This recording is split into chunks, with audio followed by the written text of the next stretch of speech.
Good habit. అసలు నేను వాస్తవానికి నేను అనుకున్న గుడ్ హ్యాబిట్స్ వేరు, దేవుడు నాతో రాయించి చెప్పించిన గుడ్ హ్యాబిట్స్ వేరు. నేను ఏదేదో రాసుకున్నా కానీ ఇక్కడికి వచ్చేటప్పటికి అన్నీ మారిపోయినాయి, మొత్తం మారిపోయినాయి. టోటల్ 7 పాయింట్లు మారిపోయినాయి. మేడం ఒకసారి ఇంటికి వెళ్ళంగానే ఏమంటే ఈ గుడ్ హ్యాబిట్ చెప్పారా అంది. ఫస్ట్ రోజు అదే చెప్పాను అన్న. ఓకే అంది. అర్థమైంది ఏంటది? మొహపు చూపు అనేది గుడ్ హ్యాబిట్ నెంబర్. నిన్న మనం 2 చెప్పేస్తున్నాం. 1 2 3 4 5 కూడా చెప్పి. మొదటిది గుడ్ హ్యాబిట్. గుడ్ హ్యాబిట్ పళ్ళు తోముకోవడం, స్నానం చేయడం. గుడ్ హ్యాబిట్ నెంబర్ 1 మోహపు చూపు కమ్మపు చూపు చూడరాదు, పగ తీర్చుకొనరాదు, నీతి న్యాయాలు జరిగించాలి, దుష్ట సాంగత్యం చేయరాదు, అసూయ కాదు నా గర్వము అహంకారముగా మాట్లాడరాదు. యవ్వనులకుండే పెద్ద జబ్బు ఏంటంటే ఇదే, గర్వము అహంకారంగా మాట్లాడదు. ఏంటివి గుడ్ హ్యాబిట్స్? ఎన్ని? 5. ఇంకో 2 చెప్తానన్న. 6 గుడ్ హ్యాబిట్. 6 good habit. మొదటి తిమోతి పత్రిక 6వ అధ్యాయం 5వ అధ్యాయం 1 2 3 వచనాలు. మొదటి తిమోతి పత్రిక 5వ అధ్యాయం 1 2 3 4 వచనాల్లో ఉన్న మాటలు ఏంటంటే నేను సింపుల్గా చెప్తాను. మీకు మీకన్నా పెద్దవాళ్ళు ఆడవాళ్ళు కానీ మగవాళ్ళు కానీ కనపడినప్పుడు మీరు పలకరించే పలకరింపే గుడ్ హ్యాబిట్.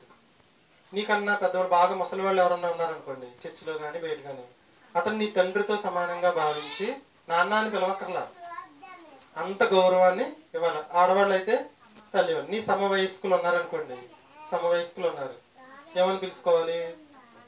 పూర్ణ పవిత్రతతో. అంటే రాయబడిని చూసుకుని పూర్ణ పవిత్రతతో. నీ పిలుపు ఎలా ఉండాలంటే మనసులోనేమో కోరుకుంచుకొని పైకేమో అన్నయ్య అని పిలవకూడదు. మనసులో కోరుకుంచుకొని చెల్లి అని. అదే అక్కడ రాయబడిన మాట చూడండి.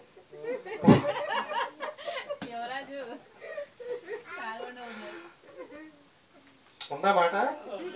పూర్ణ పవిత్రతతో యవ్వన స్త్రీలను హెచ్చరించడం కదా. పూర్ణ పవిత్రతతో.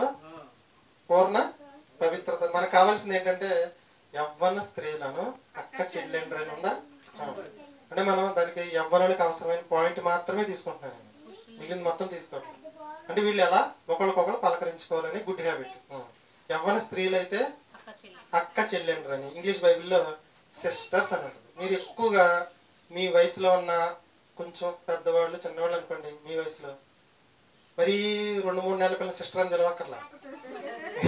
మీ వయసులో కొంచెం పెద్ద చిన్న మీ గొడవ లేకుండా ఏం చేయమంటున్నానంటే నేను సిస్టర్. అబ్బాయిలు అనుకోండి బ్రదర్. ఒకవేళ అవతల అబ్బాయికి నీ మీద ఏదన్నా చెడు కోరిక చెడు ఆలోచన ఉన్నా, చెడు ఆలోచన నువ్వు ఒక్కసారి దగ్గరికి వెళ్ళి బ్రదర్ అనగానే అది ఎగిరిపోద్ది. ఎగిరిపోద్దా? ఎగిరిపోద్ది. ఈయన కూడా అబ్బాయి మీద నీకేదో చెడు ఆలోచన ఉన్నప్పటికీ వచ్చి సిస్టర్ అనగానే అది మొత్తం చచ్చిపోద్ది. ఇది గుడ్ హ్యాబిట్. మీ ఇప్పుడు తెలంగాణలో అనమాట ఎక్కువగా ఏమంటారు? అన్న అన్న అంటారా? తెలంగాణలో అన్న అన్న. ఎవరినైనా ఏమంటారు వాళ్ళు? ఎంత పెద్దోళ్ళైనా అన్న అంటారు. మంచి పదం కదండి అది. మన బైబిల్ నేర్పించే గుడ్ హ్యాబిట్ ఏంటంటే ఆడవాళ్ళు అయితే అక్క చెల్లి, మగవాళ్ళు అయితే అన్నదమ్ముడు, సింపుల్ గా బ్రదర్ సిస్టర్, ఏ గొడవ లేదు. ఇది బెస్ట్ గుడ్ హ్యాబిట్. అవునా? ఎక్కువగా మీరు సమవయస్కులందరినీ ఏమని పిలుచుకోవాలంటే అవసరమైనంత వరకు పేరు తగ్గించేసి బ్రదర్ సిస్టర్, అక్క చెల్లి, అన్నయ్య అక్క చెల్లి.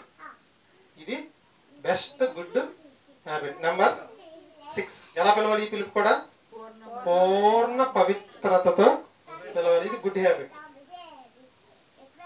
బ్రదర్ అని పిలిచిన వెంటనే అవతల వాడు అంతకితం వరకు ఏదో కోరుకున్నప్పటికీ అప్పటి నుంచి నీ మీద నీ కోసం నీ ప్రాణం ఇవ్వాలనే ఆలోచన వస్తుంది. సిస్టర్ అని పిలిచిన వెంటనే అక్కడి నుంచి నీకోసం ప్రాణం ఇవ్వాలనిపిస్తుంది. ఎందుకని? సిస్టర్ అనేప్పటికీ ఒక బంధం అనేది ఏర్పడు, బ్రదర్ అనేప్పటికీ ఒక బంధం అనేది ఏర్పడు. గుడ్ హ్యాబిట్ ఏంటి? 6వది మొదటి చెప్పండి.